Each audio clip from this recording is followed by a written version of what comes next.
اب میں ایک عملی سوال کہہ رہا تھا کہ اس میں ایک بڑا عملی سوال ہے، میں کیا کروں؟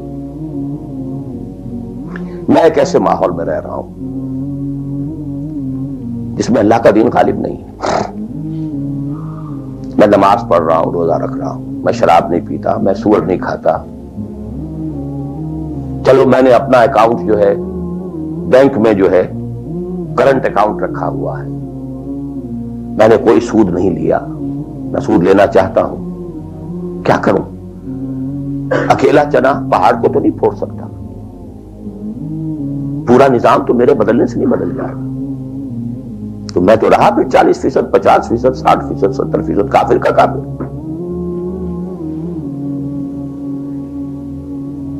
تو what's the way out? What's the مخرج؟ بڑی پیاری حدیث ہے وہ جس میں یہ الفاظ آتے ہیں. حضور نے فرمایا انہا ستکون فتنۃ، ایک وقت آئے گا تو بڑا فتنہ ہوگا. حضرت علی فرماتے میں نے فوراً عرض کیا من مخرج منہا یا رسول اللہ، اے اللہ کے رسول یہ بتائیے اس سے نکلنے کا راستہ کون سا ہوگا. یہ نہیں پوچھا کیا فتنہ ہوگا، کیوں ہوگا، کب ہوگا، کیسے ہوگا، کدھر سے آئے گا، کچھ نہیں، نکلنے کا راستہ بتائیے. بلکہ ایک اور روایت اس حدیث کی اس سے بھی زیادہ پیاری ہے کہ اصل میں حضرت جبرائیل نے کہا حضور سے یا محمد امتک بعدک، اے محمد صلی اللہ علیہ وسلم کبھی سوچا ہے تمہارے بعد تمہاری امت کا کیا بنے گا؟ تو حضور پلٹ کر سوال کرتے ہیں مل مخرج منہا یا جبرائیل، تو بہت بڑا پرابلم تم نے اے جبرائیل میرے سامنے رکھا ہے، تو اب آپ ہی بتائیں اس سے نکلنے کا راستہ کیا؟ قال کتاب اللہ. وہ پوری حدیث پھر وہی ہے، کتاب اللہ فیہ خبر ما قبلکم ونبأ ما بعدکم وحکم ما بینکم وہو الذکر الحکیم وہو الصراط المستقیم وہو حبل اللہ المتین. اس کا مخرج کیا ہے؟ یہ ہے اصل میں میرے اگر تو یہ بات سمجھ میں آ گئی، اس کے لیے تصور سمجھ لیجئے ہمارے دین میں کفارے کا ایک تصور ہے. آپ نے روزہ توڑ دیا وہ تو ٹوٹ گیا، کیا کروں؟ جڑ تو نہیں سکتا. کب اشکوں سے جڑ سکتا ہے؟ جو ٹوٹ گیا سو ٹوٹ گیا. موتی ہو کہ شیشہ جام کے مل، جو ٹوٹ گیا سو ٹوٹ گیا.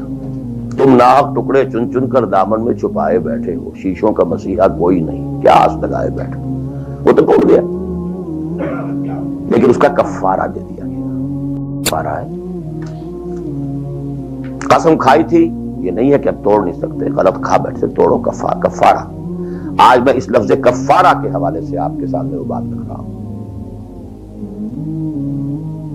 اب مجھے اللہ نے پیدا کر دیا اس دور میں، کسی کو ہندوستان میں پیدا کیا، کسی کو انگلستان میں کیا ہے، کسی کو امریکہ میں کیا ہے، کسی کو پاکستان میں کیا ہے، کچھ کو پاکستان پہنچا دیا ہے چاہے زبردستی چاہے اپنی مرضی سے، کسی کو یہاں پہنچا دیا ہے چاہے کسی بھی نیت اور کسی بھی ارادے سے. لیکن اب ہے کہیں ہے، کیا کریں؟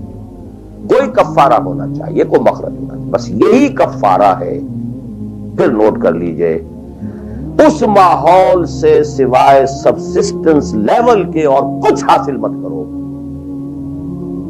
اور اس سبسسٹنس لیول پر بھی جو کچھ تم نے کھایا پیا ہے اور سانس لیا ہے، جو انرجی کریٹ ہوئی ہے، اس کا میکسیمم اس جہاد میں صرف کر دو کہ اس نظام کو بدلو.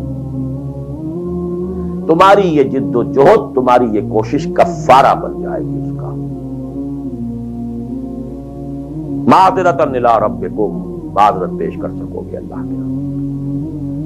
اے اللہ میں نے اس نظام کے ساتھ ریکنسائل نہیں کیا. اے اللہ میں نے اپنی توانائیوں اور اپنی محنتوں سے نہ اپنے لیے کوئی جاگیر بنائی نہ اپنے لیے جائیداد بنائی. اے اللہ میں کوئی دولت چھوڑ کر نہیں مرا. اے اللہ میں نے اپنے بچوں کو بھی اسی کام کے لیے لگا دیا تھا. میں نے ان کی دنیا سے بڑھ کر ان کی عاقبت کی فکر کی ہے. نہیں کر سکا، آگے کچھ نہیں ہو سکا تو میں بے بس ہوں. حضرت نوح بھی تو بے بس تھے، کیا کر گئے؟ لیکن اگر کسی بھی درجے میں ریکنسیلیشن ہے، کمپیٹیبلٹی ہے، اس کو آپ نے ایکسپٹ کر لیا ہے، اس میں پھلنے پھولنے اور پھیلنے کا بندوبست کر رہے ہیں، you are doomed. Everything will be multiplied by a big zero and will become a zero. یہ ہے جو میں سمجھا.